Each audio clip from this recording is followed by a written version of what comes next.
Baik, Assalamualaikum warahmatullahi wabarakatuh. Selamat pagi anak-anak sekalian. Kembali lagi bersama saya di mata pelajaran IPA pada pagi hari ini. Perlu saya sampaikan kepada kalian semua untuk jadwal mulai bulan ini berubah ya. Sekedar mengingatkan, jadi khusus untuk mata pelajaran IPA kita ada 2 kali pertemuan dalam seminggu, yaitu hari Selasa dan hari Kamis.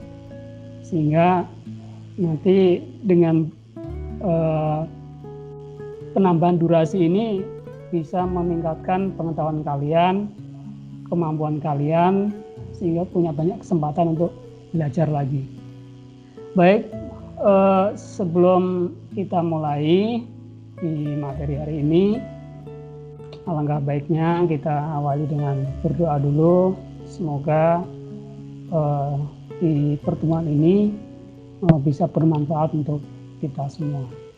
Oke, berdoa menurut agama dan kepercayaan kita masing-masing. Mulai.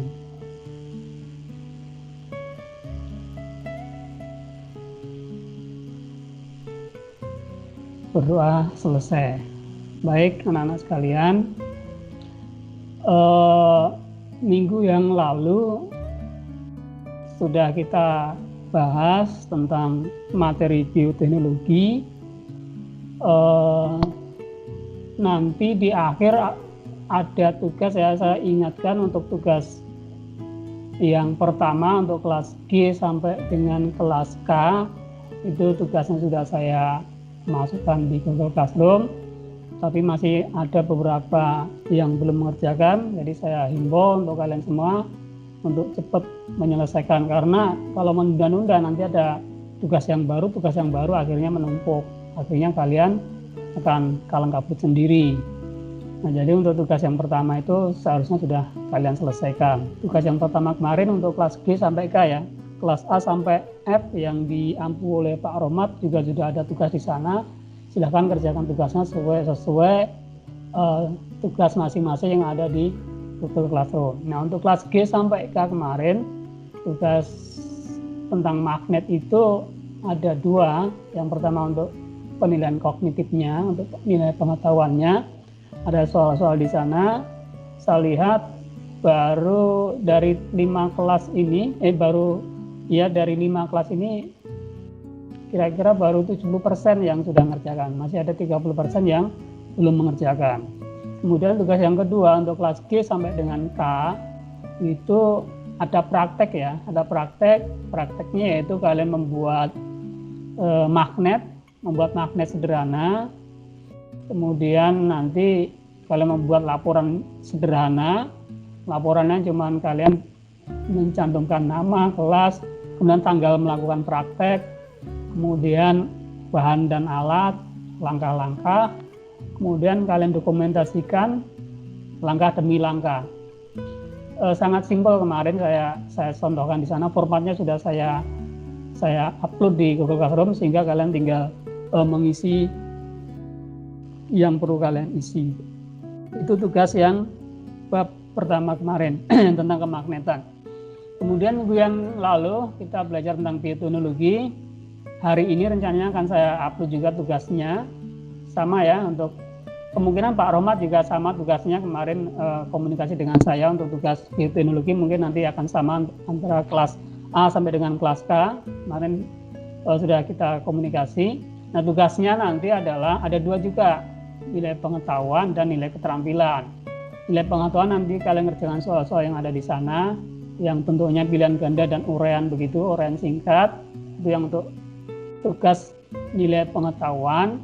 Kemudian tugas yang keterampilan nanti di bioteknologi itu salah satunya adalah tentang bioteknologi konvensional, yaitu fermentasi atau pembuatan tape yang berasal dari singkong. Nah, nanti di situ akan saya tampilkan video tentang pembuatan tape singkong. Nah, nanti kalian amati video itu. Nah, setelah itu nanti ada pertanyaan-pertanyaan yang harus kalian jawab di Google Classroom. Ya, itu sebagai nilai untuk keterampilan. Itu tugas yang bab kedua kemarin untuk bioteknologi. Baik, saya rasa itu untuk tugas-tugasnya. Saya himbau kembali supaya kalian mengerjakan tugasnya tepat waktu, sehingga tidak menumpuk, sehingga tidak kalang kabut sendiri ketika di akhir semester kalian banyak nilai yang kosong. Baik, anak-anak sekalian, pada pagi hari ini kita akan memasuki materi yang baru, yaitu tentang partikel, penyusun benda, mati, dan makhluk hidup. Partikel, penyusun benda, baik benda mati maupun benda atau makhluk hidup. Perlu saya sampaikan, di buku kita babnya tidak berurutan ya. Jadi saya menyampaikan ini sesuai urutan yang ada di silabus. Yang pertama kemarin tentang kemagnetan, saya anggap bab 1 itu di semester 2. Kemudian yang kedua adalah bioteknologi. Mungkin di buku juga nggak berurutan itu materinya, sehingga kalian menyesuaikan saja. Kalian menyesuaikan apa yang saya urutkan yang ada di materi ini. Kemudian yang ketiga ini materinya adalah partikel, penyusun benda mati, dan makhluk hidup. Nah ini, materi ini di buku itu tidak di semester 2 ternyata. Jadi nanti kalian cek, kalau tidak salah ya, nanti bisa kalian cek kembali. Materi ini malah di semester 1. Nah nanti kalian sesuaikan saja. Kalian mencari sumbernya, bahan ajarnya, silakan kalian menyesuaikan buku yang ada di sama kalian. Baik, hari ini saya akan menjelaskan tentang partikel, penyusun benda mati, dan makhluk hidup.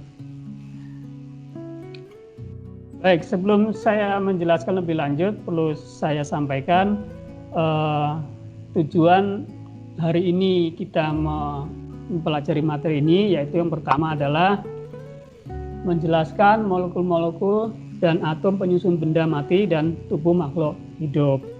Kemudian tujuan yang kedua, nanti kalian bisa menjelaskan atom dan partikel-partikel penyusun atom. Yang ketiga, nanti kalian bisa menjelaskan teori perkembangan atom. Kemudian yang keempat, menjelaskan proton, neutron, dan elektron. Yang kelima, menghubungkan proton, neutron dalam atom dengan nomor atom dan nomor massa. Yang keenam, menjelaskan terbentuknya ion. Yang ketujuh, tujuannya adalah nanti kalian bisa menunjukkan pentingnya fungsi ion dalam tubuh manusia. Yang kedelapan, nanti kalian bisa menjelaskan proses pembentukan ikatan kovalen. Nah untuk hari ini mungkin tidak semua tujuan bisa tercapai karena materinya ini sangat banyak. Nanti mungkin separuh dari ini kita sampaikan di hari ini, separuh berikutnya nanti kita sampaikan di hari Kamis yang akan datang. Baik, saya lanjutkan langsung saja. Tujuan sudah kalian pahami sehingga kalian fokus ke tujuan yang akan kita capai sama-sama. Di sana ada tayangan, tentu kalian nggak asing lagi gambar seperti ini. Proses fotosintesis ini mulai dari SD, SMP, SMA selalu dibahas tentang proses fotosintesis ini. Tentu kalian masih ingat ya, proses fotosintesis ini karbon dioksida yang ada di atmosfer, kemudian ada air yang ada di dalam tanah, kemudian dengan bantuan sinar matahari, kemudian di dalam daun itu ada zat yang namanya klorofil, zat hijau daun, kemudian dengan proses itu kemudian dihasilkan oksigen dan zat gula. Oksigen yang kita hirup tiap hari, kemudian zat gula yang kita makan tiap hari.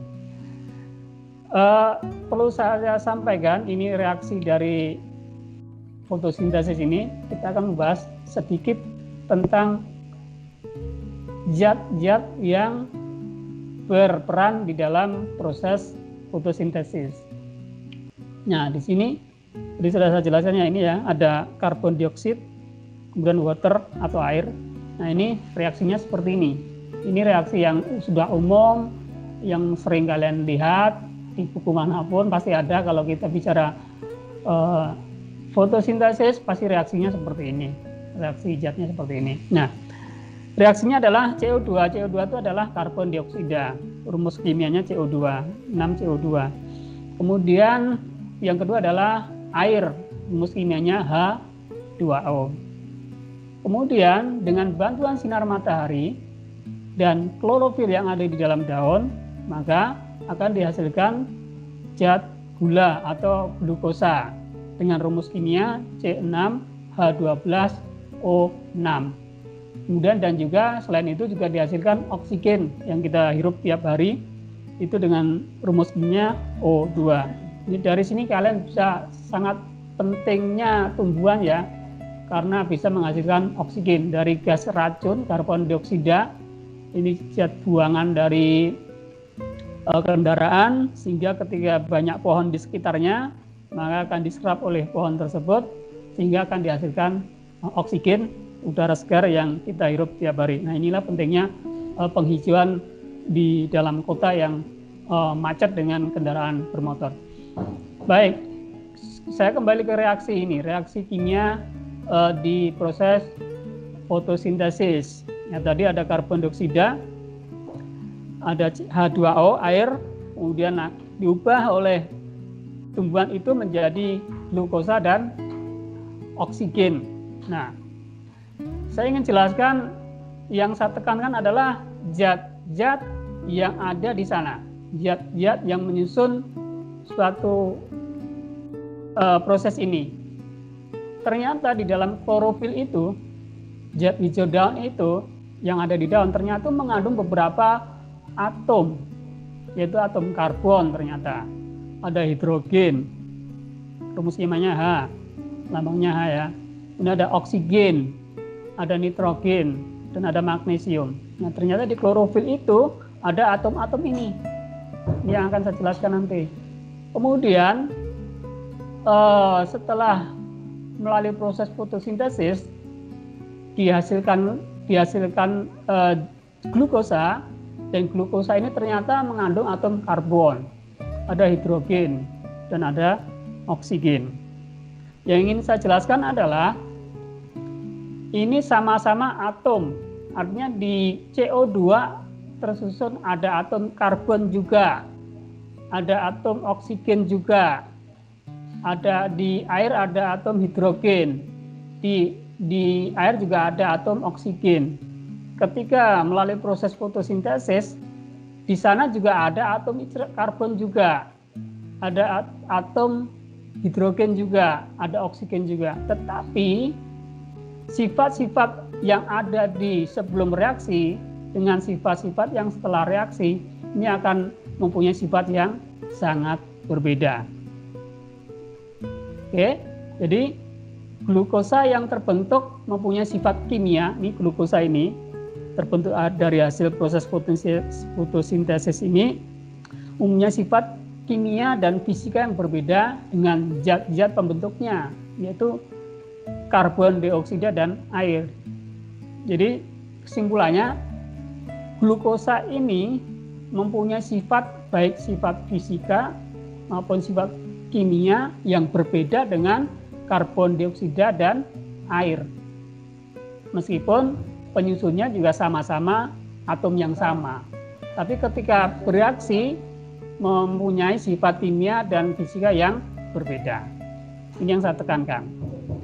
Baik, saya lanjutkan. Nah, ini molekul penyusun zat.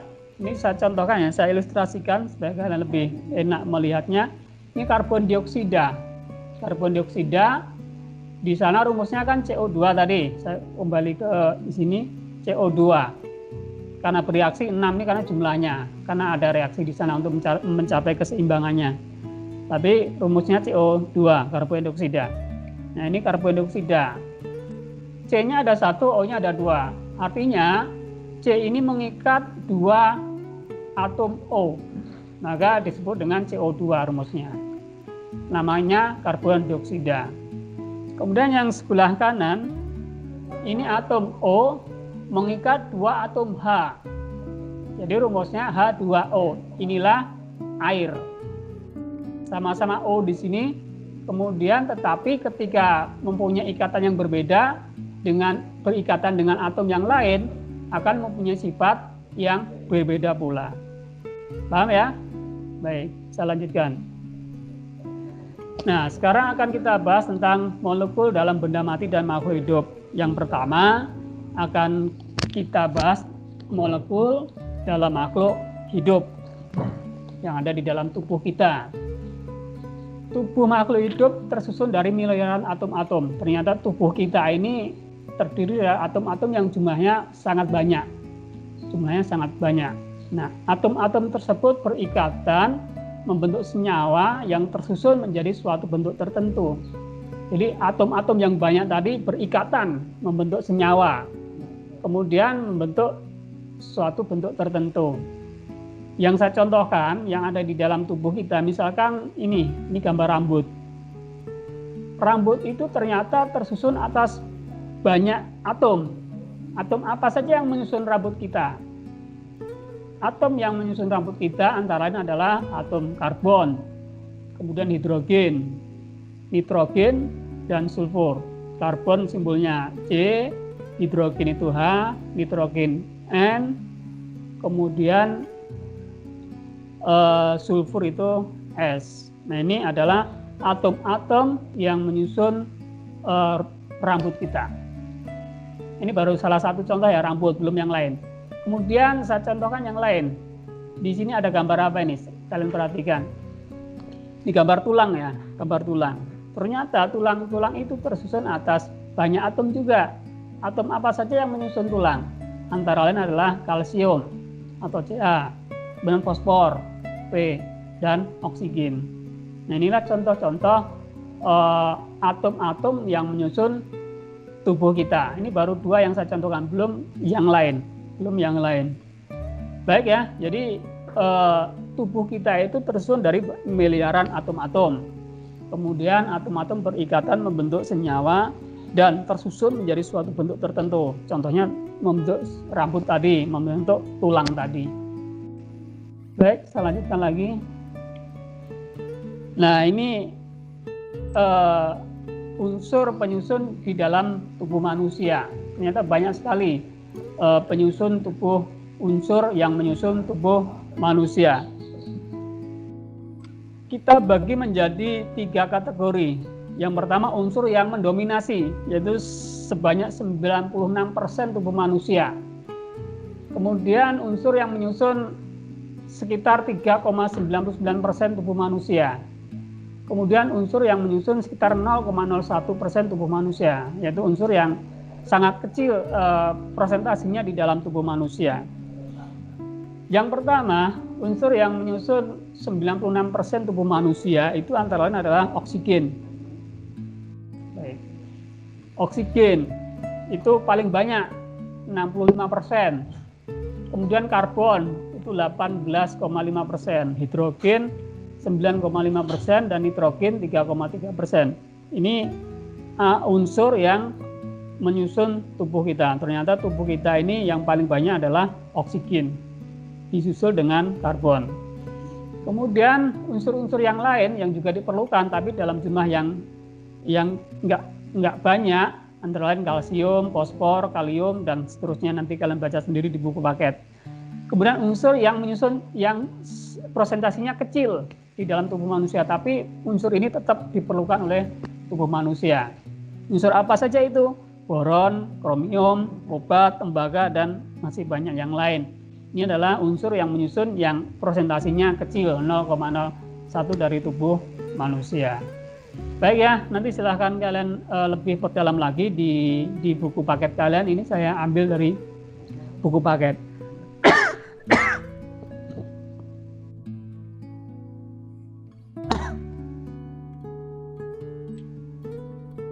Baik, saya lanjutkan.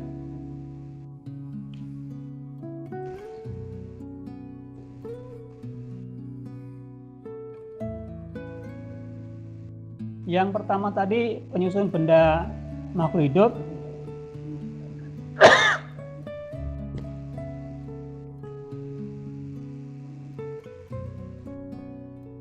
Yang berikutnya adalah molekul dalam benda mati. Tadi makhluk hidup sudah ya. Contoh yang saya contohkan adalah rambut, kemudian tulang yang ada di tubuh kita.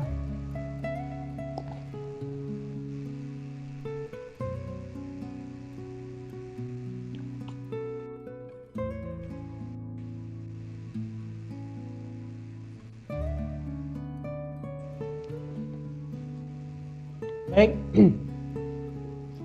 Benda mati merupakan zat kimia yang tersusun atas molekul-molekul tertentu.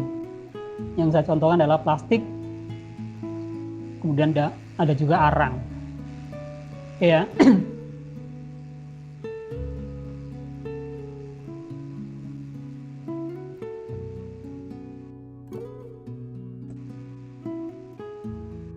Bentar ya.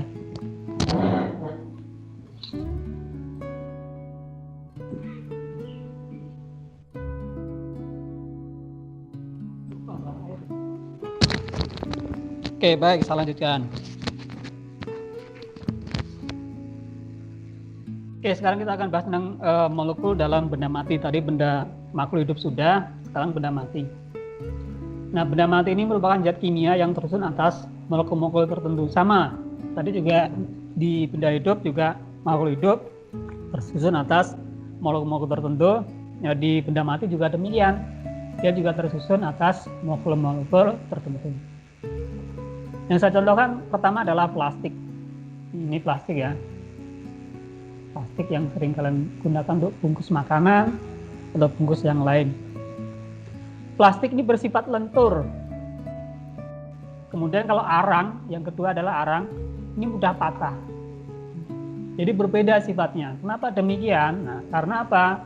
Karena plastik bersifat lentur itu karena molekul-molekul penyusunnya mempunyai rantai yang sangat panjang sehingga dia lentur.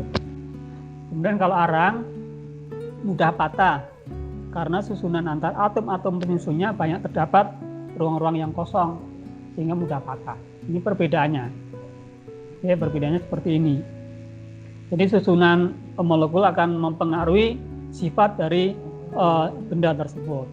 Ini yang saya contohkan ini untuk benda mati. Berikutnya,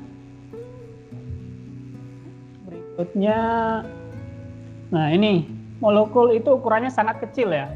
Jadi molekul ukurannya sangat kecil sehingga tidak dapat diamati dengan mata telanjang dan bahkan dengan mikroskop biasa pun tidak bisa kita amati molekul ini karena saking sangat kecilnya ukurannya. Terus pertanyaannya, bagaimana untuk mengetahui bahwa materi yang ada di sekitar kita ini mengandung zat yang berbeda?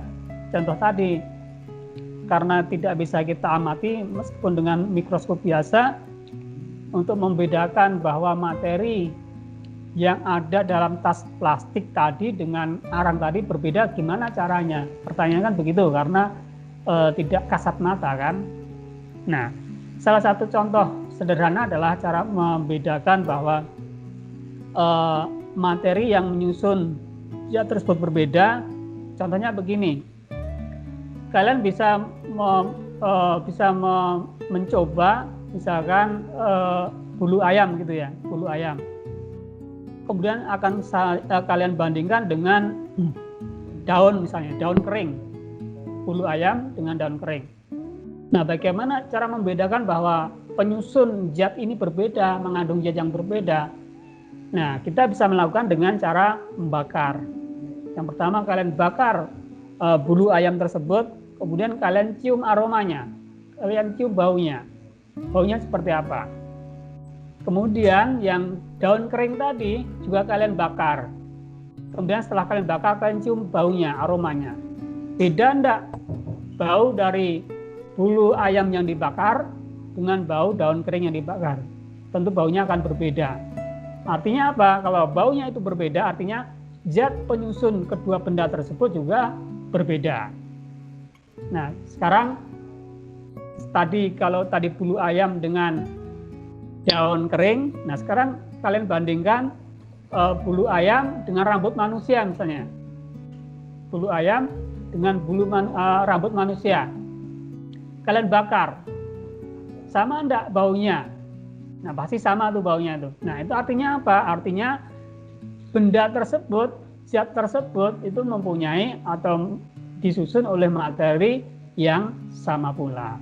Ketika berbeda artinya penyusunnya juga berbeda pula. Itu cara sederhana untuk mengetahui bahwa zat-zat yang ada di sekitar kita mengandung materi yang berbeda. Itu contoh sederhana.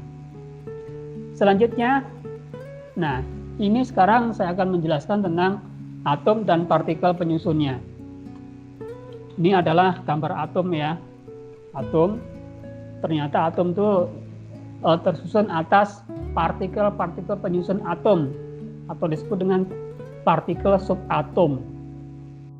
Ya, partikel subatom ini bagian terkecil dari suatu benda. Nah, atom ini tersusun atas subatom tadi. Yang pertama adalah neutron, yang kedua proton, dan yang ketiga adalah elektron. Seperti yang digambar ini adalah yang hijau ini adalah proton. Ya, yang hijau ini adalah proton yang mempunyai muatan. Kemudian yang merah ini disebut dengan neutron. Dia tidak mempunyai muatan atau netral. Kemudian yang di luar ini, yang di lingkaran ini adalah elektron. Oke ya. Jadi atom itu penyusunnya adalah partikel subatom yang terdiri atas proton, neutron, dan elektron. Nah, proton dan neutron ini disebut dengan inti atom. Elektron ini terletak di kulit atom. Ini harus kalian pahami nanti karena berkaitan dengan lambang unsur, nomor massa dan nomor atom nanti. Harus kalian pahami mana proton, mana neutron, dan mana elektron. Baik ya. Nah, baiknya adalah atom. Nah, sedikit akan saya jelaskan tentang perkembangan teori atom. Saya jelaskan sedikit tentang perkembangan teori atom. Yang pertama adalah teori John Dalton, itu dikembangkan pada tahun 1803. Di teori ini menjelaskan bahwa atom itu merupakan bola pecah dan merupakan bagian terkecil yang tidak dapat dibagi-bagi lagi. Ini teori dari John Dalton pada tahun 1803. Ini bola pecah yang bagian terkecil yang nggak bisa dibagi-bagi lagi. Ini John Dalton. Teori yang kedua adalah di tahun 1897 dikembangkan oleh J.J. Thomson. Dia menjelaskan bahwa atom itu adalah bola bermuatan positif. Bola bermuatan positif dan di tempat-tempat tertentu terdapat elektron-elektron. Ini elektron itu bermuatan negatif. Nah, di sini ada muatannya. Dia lebih berkembang di Thomson ini. Jadi atom merupakan bola bermuatan positif dan di tempat-tempat tertentu terdapat elektron-elektron. Ini perkembangan atom yang dikembangkan oleh J.J. Thomson. Selanjutnya yaitu Rutherford pada tahun 1911. Dia menjelaskan bahwa atom itu sebagai bola yang di tengah-tengahnya terdapat inti atom. Ini ada inti atom ini, yang merupakan pusat muatan positif dan pusat massa. Sedangkan elektron-elektron berputar mengelilingi inti. Nah, ini teori yang dikembangkan oleh Rutherford. Itu di tengahnya ada inti atom yang terdiri dari neutron dan proton. Kemudian di sekelilingnya ada elektron yang berputar mengelilingi inti atom tersebut. Ini adalah teori atom yang dikembangkan oleh Rutherford. Yang berikutnya yaitu Niels Bohr pada tahun 1913. Dia menjelaskan bahwa atom itu terdiri dari inti yang menjadi pusat massa atom dan pusat muatan positif. Sedangkan elektron bergerak di sekeliling inti pada lintasan tertentu atau orbit, disebut dengan kulit-kulit atom. Selama elektron mengelilingi inti, elektron tidak memancarkan energi. Nah, ini adalah teori dari Niels Bohr 1913. Kemudian yang terakhir mekanika dan gelombang. Ini yang paling masih relevan. Yaitu atom tersusun atas partikel-partikel subatom, yaitu neutron, proton, dan elektron. Kemudian neutron dan proton menjadi satu membentuk inti ini, yang merah dan hijau yang sudah saya jelaskan tadi. Kemudian elektron bergerak di sekeliling inti, ya, dengan kecepatan hampir menyamai kecepatan cahaya, membentuk awan elektron. Nah, ini adalah perkembangan dari teori atom yang dikembangkan. Ada 5 teori, yang terakhir ya. Yang terakhir adalah mekanika dan gelombang. Baik, yaitu sedikit cerita tentang teori perkembangan atom. Baik, sekarang saya masuk ke atom nomor nomor atom dan nomor massa. Kalian perhatikan betul-betul ya, ini nomor atom dan nomor massa.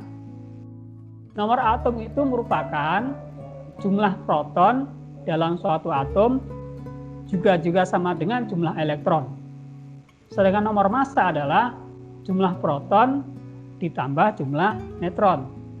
Oke, kita langsung ke lambangnya. Ini penulisan lambang dari unsur. Misalkan unsurnya unsur X gitu ya. Unsur X. Nah, di sini ada A nih, Z. X ini adalah lambang unsur. Kemudian yang A ini adalah nomor massa. Kemudian yang Z ini adalah nomor atom. Coba kalian perhatikan betul-betul di sini. Kalian pahami, X ini adalah lambang unsur, yang A ini adalah nomor massa, yang Z ini adalah nomor atom. Nomor massa itu apa? Jadi nomor massa itu adalah jumlah dari proton dan neutron. Itu adalah nomor massa. Nah, sedangkan nomor atom itu apa? Nomor atom itu adalah jumlah proton itu sendiri. Dan jumlah proton ini akan sama dengan jumlah jumlah elektron. Saya ulang ya. Nomor massa itu adalah jumlah proton dan neutron. Dijumlahkan neutron dan protonnya itu adalah menjadi nomor massa. Di sini saya simpulkan lambangkan dengan lambang A. Kemudian nomor atom itu adalah jumlah dari proton. Proton itu akan sama dengan jumlahnya dengan elektron. Jadi di sini Z itu adalah nomor atom, ini adalah jumlah dari proton atau jumlah dari elektron. Contoh, di sini ada unsur lithium dengan lambang Li. Lithium dengan lambang Li, kemudian dia mempunyai nomor atom 3 dan mempunyai nomor massa 7. Penulisannya bagaimana? Nah, seperti ini. Unsurnya Li, kemudian nomor atomnya ditaruh di atas ini, di bawah ini 3, kemudian nomor massanya ditaruh di atas. 7 ini melambangkan nomor massa, dan yang ketiga ini adalah nomor atom. Paham ya? Oke, saya ulang sekali lagi supaya lebih paham. Lambang unsur saya simpulkan X. Kemudian di sana ada A dan Z. A ini adalah nomor massa. Z adalah nomor atom. Nomor massa itu didapat dari jumlah proton dan neutron. Sedangkan Z adalah nomor atom, itu adalah jumlah dari proton itu sendiri atau jumlah dari elektron itu sendiri. Contohnya Li, dia punya nomor atom 3, yakni 3. Kemudian nomor massanya 7. Paham ya? Baik. Waktu tinggal 4 menit. Ini saya kasih latihan ya. Latihan nanti kalau nggak selesai silakan kalian selesaikan sendiri di rumah. Ini di buku paket ada. Nanti kalian cari di halaman berapa, saya lupa ini. Nah, tabel 4.4 gitu ya. Kalian cari. Nanti kalian lengkapi sendiri di rumah kalau hari ini kita tidak selesai. Karena waktu tinggal 4 menit lagi. Baik, yang pertama saya contohkan adalah hidrogen. Hidrogen. Gimana cara menuliskan lambang hidrogen itu? Nah, kalian ketahui bahwa jumlah elektron 1 sama dengan jumlah proton. Ini melambangkan apa tadi? Artinya nomor atom. Gitu ya. Ini saya perhatikan tadi. Nah, ini nomor atom adalah jumlah proton atau jumlah elektron. Nah, di sini elektronnya 1 atau protonnya 1 berarti dengan otomatis ini adalah nomor atom. Nomor atom taruh di bawah tadi kan 1. Nah, ini hidrogen lambangnya H. Kemudian karena nomor atomnya 1, karena jumlah protonnya 1, maka taruh di sini 1. Kemudian nomor massa tadi apa? Coba kalian ingat tadi nomor massa. Nomor massa adalah jumlah proton ditambah jumlah neutron. Di sini protonnya berapa? 1.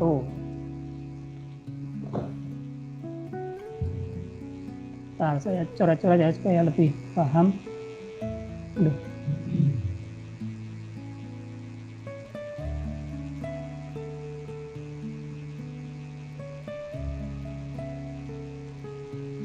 Saya taruh ini. Nah, ini.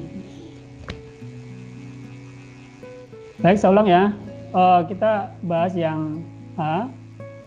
Ini atom H. Kemudian dia mempunyai elektron 1, proton 1, neutron 0. Nah, dengan demikian tadi sudah saya jelaskan bahwa nomor atom itu adalah jumlah dari proton. Nah, artinya kalau Z ini artinya jumlah protonnya berapa? 1, berarti Z-nya ini 1. Kemudian masanya berapa? Masa ini adalah jumlah dari neutron dan proton. Protonnya 1, neutronnya 0, berarti nomor masanya adalah 1. Kemudian ditulis di sini A-nya 1, Z-nya juga 1, sehingga lambang dari hidrogen adalah seperti ini. Paham ya? Oke, baik. Sekarang yang kedua. Nama atom helium, lambangnya He, seperti ini. Nah, dia punya elektron 2, proton 2, neutron 2. Nah, bisa kita cari pasti Z-nya berapa ini? Z-nya tadi kan nomor atom. Nomor atomnya adalah jumlah proton. Nah, proton berapa? 2, berarti di sini 2. Kemudian yang nomor massa, itu adalah jumlah proton dan neutron. Protonnya ada 2, neutronnya ada 2, berarti jumlah proton dan neutron ada 4. Ini 4. Kemudian tulis lambangnya, masanya di sini, nomor atomnya di sini. Nah, seperti ini. Jelas ya? Oke, satu lagi, saya contohkan yang di sini. Ini karbon, C. Nah, pasti nulis rumus anunya gini ya, ini C berarti. C, lambangnya C. Kemudian protonnya 6. Proton, jumlah proton itu akan sama dengan jumlah elektron. Berarti elektron juga 6. Seperti ini. Nah, kemudian nomor atomnya berapa? Nomor atomnya, karena protonnya 6, berarti nomor atomnya ada 6, karena protonnya 6. Nah, ya. Kemudian masanya di sini diketahui 13. Nah, sekarang kita cari neutron. Neutron tadi apa? Jadi massa itu jumlah proton dan neutron. Nah, sekarang masanya ada 13. Masanya ada 13. Kemudian neutronnya, protonnya, neutron apa nih? Saya ulang ya. Masanya ada 13. Masanya ada 13, protonnya ada 6. Berarti neutronnya berapa? Neutronnya adalah 7 kan? Karena 13 dikurangi 6 sama dengan 7. Karena nomor massa ini jumlah dari proton dan neutron. Paham ya? Baik. Nah, untuk menulis lambangnya, nomor massanya ini sudah diketahui, A-nya adalah 13, berarti di atas ini 13. Kemudian di bawah ini nomor atomnya adalah 6. Karena protonnya jumlahnya 6. Paham ya? Oke, baik. Ini yang selanjutnya silahkan nanti kalian lanjutkan sendiri. Baik, ini waktu sudah habis. Ini kalian lanjutkan di rumah. Nanti di pertemuan berikutnya hari Kamis nanti akan kita bahas sama tapi masih berlanjut. Karena waktu habis, nanti pertanyaan-pertanyaan silahkan kalian ajukan di classroom saja, di chatting di sana. Kemudian nanti kalau bisa saya jawab. Oke, baik. Mudah-mudahan semua bermanfaat. Saya akhiri. Wassalamualaikum warahmatullahi wabarakatuh.